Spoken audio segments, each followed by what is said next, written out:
Alright guys, so today's video we're looking at a gaming headset, and it's a gaming headset that I think at under $90, in fact right now I think it's like $83, is absolutely incredible, but it gets overlooked by everybody, and I'll tell you why. But today we're looking at the Cooler Master MH752. So first off, before we get into everything, I'm going to tell you there is a 751 model and then the 752. And the only difference is the 751 is stereo only and the 752 gives you 7.1 surround sound options with the included USB, basically like a sound card. So now that we have that out of the way, let's start with what's inside the box.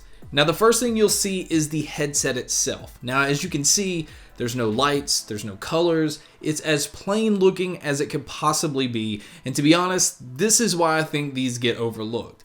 They don't look like anything special, there's nothing to grab your attention, there's no branding, and even if there was branding, a lot of people don't know the Cooler Master name. Now what this headset is, it's basically a rebranded model of the Takstar Pro 82s, I believe, and it's pretty much what HyperX did. They went and rebranded another pair of headphones and made it their own. Just slapped their logo on there, added a microphone, called it a gaming headset, and you guys know how I feel about HyperX. Well, Cooler Master pretty much did the same thing, and to be honest, I feel the same way about these as I do HyperX. Inside the box you do get I guess it's a velvet carrying pouch, which is pretty nice that they included that, because honestly this is one of those pair of headphones that you could use for anything. You could plug it into your phone, into a tablet, as long as everything has a headphone jack. This is one of those like all-around headphones. So for under $90, and the price fluctuates, but make sure to check the Amazon link below to get the current price. The cable is removable. It is a very nice thick braided cable. So as far as durability over time, this is one of those cables you don't have to worry about. Now the other cable they included is the USB connection that I was telling you about. Now the other headphone cable is just a normal 3.5mm headphone jack. Now this extra one here that's included with the 752 is your USB sound card. Now this gives you the 7.1 option here. It gives you your volume up and down, and then on the side it gives you the ability to mute your mic and then adjust the mic volume. That's another reason that I like the 752s. I like the fact that having this USB sound card is amplifying your sound, but also giving you controls right there on the cable. Now the other thing that's included, and what actually makes this a gaming headset, is the detachable microphone. As you can see, it has plenty of bend and plenty of give, so you have no issue being able to get this positioned right where you want to in front of your mouth. But speaking of the microphone, let's go ahead and do a mic test right here. Alright guys, so I'm really going to keep this short and sweet. The microphone on here is amazing. As you can see right here, I've got this recording into my PC. It's one of those that you can easily just move away from your mouth and put closer to get the sound that you want. But it picks up bass tones really well. My voice comes in extremely clear. This is one of the better microphones that I've heard on a gaming headset. And again, it baffles me that this is on a headset that's under $90. Alright, so looking at the rest of the headset, you can see that it has a pleather top that goes across the whole headband.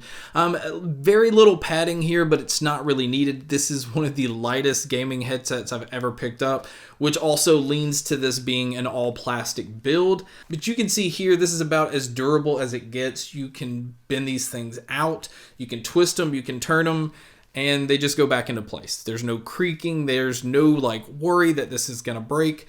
And as you can see, the aluminum that's right here in the headband for your extenders, your left and right is marked on the inside. Now the ear cups on these kind of follow the same suit as HyperX. Now it is a different kind of ear cup.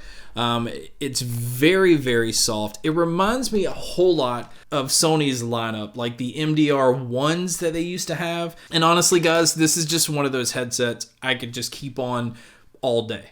Like, they really don't even feel like they're on. Other than, you could slightly feel that something's on your head, but there's no weight. This is a bare bones, just gaming headset that is just so focused on giving you incredible sound. This is what makes these headphones special, because now we're going to get into the sound. And initially, you guys know how I feel about sound. I usually want true, like, bass heavy headphones. I like feeling the impact. And these are kind of the complete opposite. These focus more on clarity and mid-range, which is focusing more on vocals. And anybody that's gaming knows how important mid-range is, because it's also bringing out footsteps and subtle sounds that you want to be able to hear. And I don't mean using the 7.1 feature. I used it all of about 5 seconds to realize that it is garbage. I hated it. The artificial surround sound just didn't do anything for me. But just listening to these as they're intended, that's amazing. Just don't hit that 7.1 button. I know you're going to be tempted. You can hit it for a second, but I promise you're going to hit it, turn it off, and go back to what you were doing. Because honestly, you can't make the sound much better than they already are, just exactly like they are. Imagine the EQ setting like this. Okay, we're going to go flat. These are pretty close to flat, but we're going to take the treble and go up a little bit, bring the mid-range up, kind of keep it balanced, and then slightly bend back down to bass being flat.